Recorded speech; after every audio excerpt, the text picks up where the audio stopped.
Assalamualaikum warahmatullahi wabarakatuh.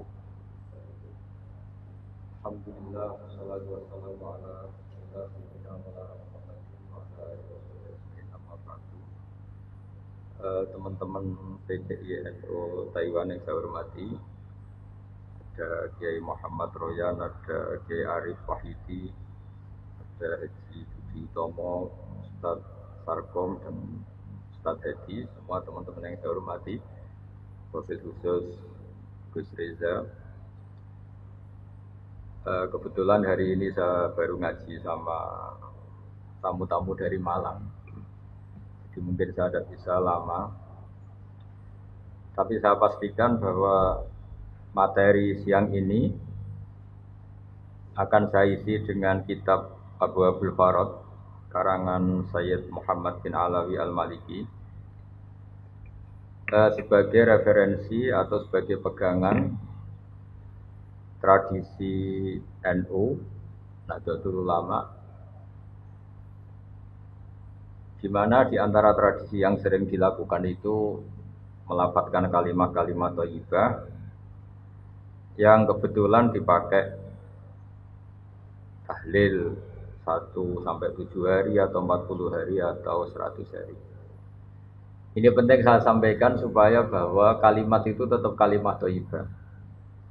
Kalimat thayyibah itu la ilaha illallah Muhammadur Rasulullah, di mana keramat kalimat ini adalah orang yang kafir 70 tahun gara-gara melafadzkan kalimat ini menjadi berhak masuk surga. Di Quran dijelaskan qulil ladzina kafaru iyantahu yufar lahum ma qad salaf. Jadi kalau orang kafir mau mengakhiri kafirnya dengan melafadzkan kalimat thayyibah, maka kesalahan masa lalu itu akan dihapuskan. Jadi kalimat ini benar-benar sakti, di mana orang yang kafir 70 tahun saja bisa menjadi muslim, bisa menjadi mukmin dan langsung berhak menjadi ahli surga. Kemudian kalimat ini kebetulan nasibnya itu ketika dipakai tahlilan, dipakai ziarah kubur itu terus menjadi tersangkal. Ini yang PR. Seakan-akan sudah ada kalimat thayyibah lagi, hanya kebetulan dipakai di kuburan, dipakai mitung dinani mayit, 7 harinya mayit dan sebagainya. Maka saya sebagai pemerhati itu, saya pastikan bahwa kalimat itu tetap kalimat thayyibah, dan dia tetap kalimat thayyibah, entah dibaca di masjid, entah dibaca di kuburan, entah dibaca pas 7 hari dan 40 hari dan seterusnya. Karena status kalimat ini kalimat yang luar biasa. Sehingga Ibnul Qayyim dalam muqaddimah kitab Zadul Ma'ad, ini supaya teman-teman ngelafadzkan kalimat ini lebih lebih masuk. Di situ dijelaskan bahwa surga yang semewah itu dengan fasilitas semegah itu, selek itu, super mewah, itu diperuntukkan bagi yang mau mengakui la ilaha illallah. Jadi surga dibikin segala kemewahannya, dengan segala kemewahannya. Yang katanya bapak-bapak per satu bapak dapat bidadari 70 atau 100 sesuai khayal mereka. Itu sesuai keinginan mereka, itu bagi yang melafadzkan la ilaha illallah. Neraka yang dibikin se-ekstrim itu, yang dalam sebuah riwayat diterangkan kalau batu dijatuhkan ke neraka itu sampai bawah menuju 70 tahun. Kita nggak bisa bayangkan itu kalau betapa dalamnya neraka itu, karena batu dijatuhkan itu untuk sampai ke ujungnya sana, ke cekungan paling dalam itu nunggu 70 tahun. Itu diperuntukkan bagi yang menolak la ilaha illallah. Jadi kalimat ini benar-benar kalimat yang menjadikan surga dibikin bagi yang melafadzkan dan neraka dibikin bagi yang menolak. Betapa dahsyatnya kalimat la ilaha illallah. Jadi kalimat ini tidak mungkin menjadi kalimat yang biasa-biasa saja. Lalu para kiai-kiai, para wali songo dulu, supaya kalimat ini familiar, dilatih, diulang-ulang. Nah, pengulangan-pengulangan ini butuh momentum. Nah, momentum paling orang ingat mati itu ya ketika ada orang mati, ngitung dinari mayit, 40 hari mayit. Ini momentum orang mudah diajak la ilaha illallah, diajak wiridan. Ya. Sehingga saya pastikan bahwa kultur-kultur ini harus kita bela secara ilmiah, baik ilmiah referensi maupun ilmiah secara sosiologi.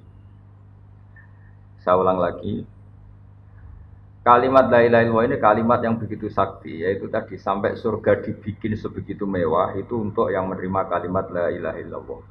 Neraka dibikin sebegitu ekstrim, begitu mengerikan itu bagi yang menolak la ilaha illallah.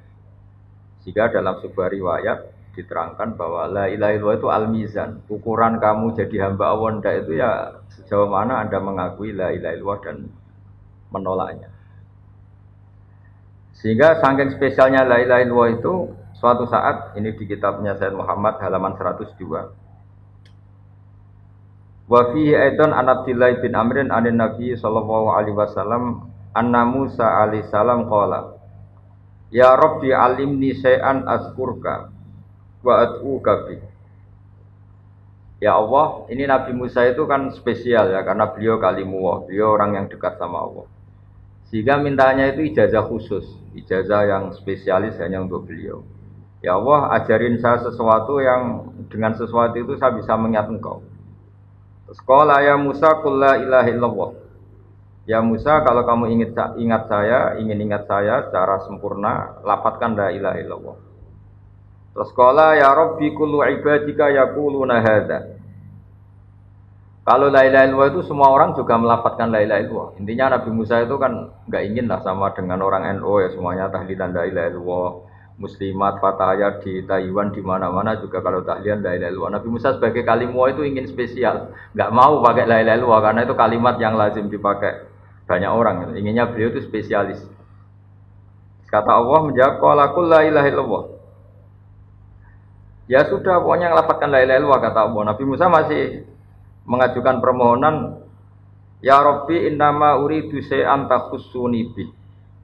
Saya ingin wiridan yang spesial untuk saya, bukan yang wiridan masal la ilaha illallah itu kan di acara-acara NU istighosah pasti la ilaha illallah. Kira-kira itu ya masa kalimullah sama dengan Banser sama dengan Ansor sama dengan adat NU. Beliau enggak mau, inginnya spesial, inginnya kalimat-kalimat yang spesial. Terus qala ya Musa law annas samawati sab'a wa amiruhunna ghairi wa amiruhunna ghairi wal aradina sab'a fi kafatin. Ada yang baca fi kafatin wala ilaha illallah fi kafatin atau fi kafatin namalat bihinna la ilaha illallah. Sudah Musa, yang bisa menandingi beratnya langit bumi itu hanya la ilaha illallah. Kamu jangan minta kalimat yang aneh-aneh. Itu kalimat yang andaikan ditimbang dengan langit bumi itu pasti tetap unggul la ilaha illallah. Nah ini penting saya utarakan supaya teman-teman yang sering tahlilan, sering membaca la ilaha illallah itu berpikir ulang atau semangatnya ditambah karena kalimat ini pula yang menjadikan langit bumi diciptakan.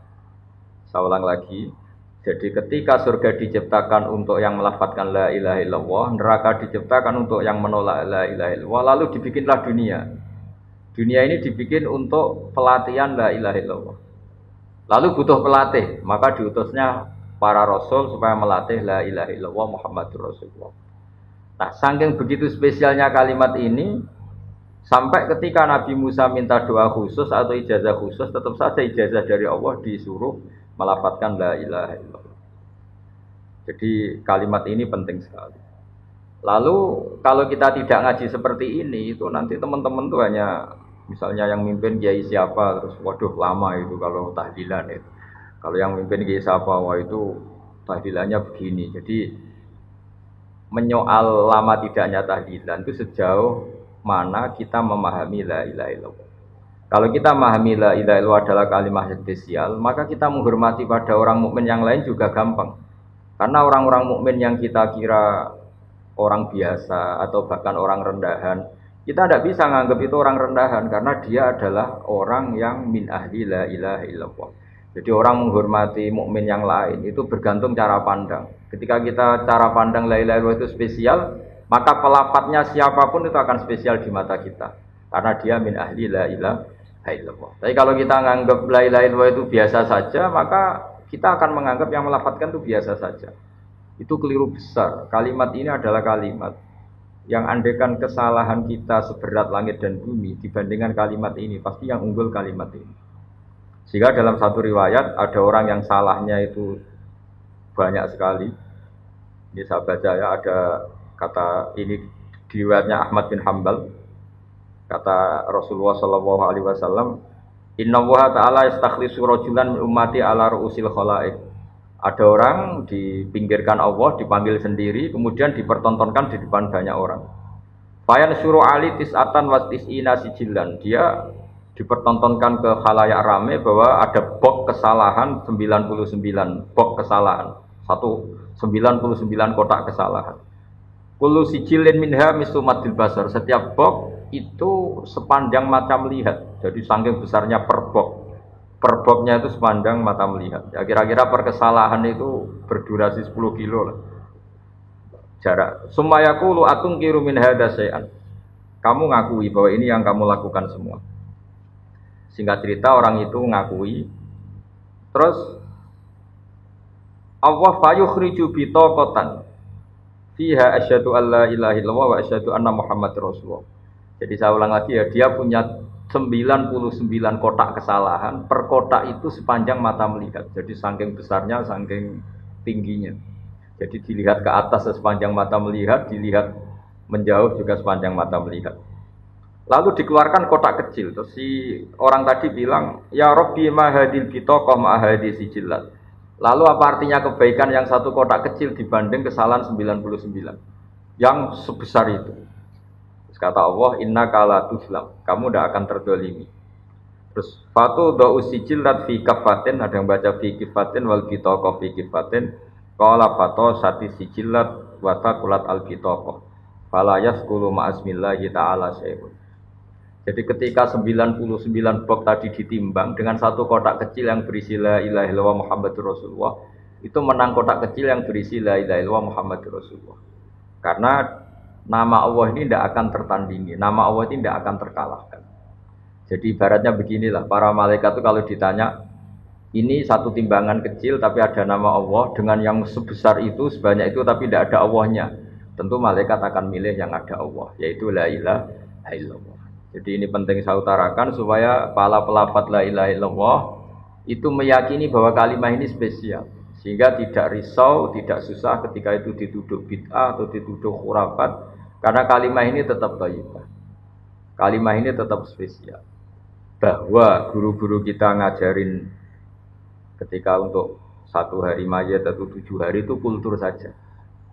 Sehingga orang NU sendiri ya jangan melafatkan itu nunggu diundang tahlil. Kalau diundang tahlil melafatkan itu, kalau ndak itu ya keliru juga. Itu ya sama saja salah, itu kalimat yang spesial kalau kita bacanya pendak diundang tahlil itu juga salah. Tapi salah juga kalau kalimat ini menjadi tidak spesial hanya karena tuduhan-tuduhan kita dianggap khurafat atau bid'ah. Jadi saya pastikan bahwa kalimat ini spesial berdasar hadis yang disebut oleh Sayyid Muhammad qad akhraja Ahmad wan Nasa'i wa Tirmidzi aidan min hadithi Abdullah bin Amr. Terus saya cek di beberapa kitab, di kitab Ithaf itu ada di juz 14 halaman 636, diperkuat lagi oleh kitab Ithaf yaitu karangannya Said Zabidi Syarah Ihya. Jadi di kesempatan yang baik ini saya mohon kalau melakukan wiridan yang diajarkan para guru itu pastikan referensinya secara detail. Kemudian barokahnya referensi itu kita tidak gamang, tidak risau, tidak gentar kalau mengalami tuduhan yang macam-macam. Karena kalimat ini tetap kalimat thayyibah. Status permanennya itu kalimat thayyibah. Bahwa, itu saya ulang lagi, bahwa mungkin kita baca itu dianggap nggak tepat waktunya atau nggak tepat momentumnya. Itu urusan kita. Tanpa dituduh yang lain pun kalau kita punya etika nggak boleh baca itu ketika di kamar mandi atau ketika kondisi kita sedang tidak baik dan sebagainya dan sebagainya. Jadi saya pastikan kata Ibnul Qayyim ketika ngendikan fadilahnya la ilaha illallah, beliau ngendikan kalimat ini itu kalimat yang menjadikan surga dibikin. Ukurannya ya gampang, yang menerima kalimat ini. Neraka yang begitu ekstrim, begitu horor, menakutkan, dibikin juga bagi yang menolak kalimat ini. Betapa kalimat ini yang menjadikan ada surga dan neraka. Ukurannya ya kalimat ini, yang melafadzkan atau yang menolak. Nah dengan spesial kalimat itu, maka terus kiai-kiai mentradisikan supaya sering dibaca. Satu-satunya momentum yang orang kumpul ya tadi, pas istighosa, pas tahlilan, pas ada orang meninggal, atau pas istisqa, pas ya sudah seperti itu. Terus yang terakhir dalam madzhab Abul Hasan Asyadzili, kalimat itu harus diulang-ulang. Karena kalimat itu kalau kamu baca secara benar, itu menjadikan alasan kamu diampuni dosa kamu. Makanya dalam madzhab Asyadzili itu sebagian madzhab itu istighfar itu setelah kalimat tauhid. Jadi ada 2 thariqah besar Yang satu menyuruh istighfar dulu baru kalimat thayyibah. Alasannya suci dulu baru melafalkan kalimat yang suci. Tapi kalau dalam madzhab Abul Hasan Asyadzili tidak. Kalimat ini itu sudah otomatis istighfar. Buktinya orang kafir yang 70 tahun kafir sekali melafalkan la ilaha illallah itu langsung diampuni dosanya. Tanpa syarat harus istighfar. Karena di Quran itu hanya kulil ladzina kafaru iyantahu yufar lahum ma qad salaf. Jadi kalau orang kafir 70 tahun kok melafalkan la ilaha illallah itu otomatis masa lalunya diampuni. Berarti kalimat ini itu sudah otomatis fungsinya itu mengampuni dosa. Nah, makanya dalam pikiran Thariqah Syadziliyah itu fa'lam annahu la ilaha illallah wastaghfir li dzambika. Kamu harus yakin la ilaha illallah, kemudian atas nama kalimat itu kamu baru berhak istighfar. Ya masuk akal juga, karena kalau misalnya orang kafir belum pernah melafalkan la ilaha illallah, kemudian dia istighfar itu tidak ada gunanya. Jadi istighfar mulai ada gunanya kalau setelah kalimat tauhid. Kalau tanpa kalimat tauhid, istighfar tidak ada gunanya. Maka dalam sebagian mazhab Syadzili disebut kalimat ini pastikan dulu baru istighfar. Karena kalimat ini sudah otomatis mengandung istighfar. Tapi ada juga yang cara berpikir kalimat ini kalimat suci. Maka butuh muqaddimah. Muqaddimahnya apa? Sebelum melafalkan kalimat itu istighfar dulu. Ya saya pikir itu nggak perlu diperdebatkan karena itu masalah dzauq, masalah rasa, masalah sanad, juga masalah ijazah. Ya monggo mawon kalau mau wiridan la ilaha illallah dulu atau istighfar dulu. Yang penting saya pastikan kesakralan kalimat ini tidak bisa gugur oleh tuduhan apapun, oleh pikiran apapun. Karena kalimat ini status permanennya itu al-baqiyatus sholihat, kalimat yang abadi, kalimat yang selalu layak, as-sholihat itu selalu layak dibaca di dunia maupun di akhirat. Jadi saya mohon maaf karena tidak bisa ngikuti sampai selesai karena saya juga baru habis ngaji tadi sama beberapa tamu. Saya mohon maaf, semoga manfaat. Assalamualaikum warahmatullahi wabarakatuh.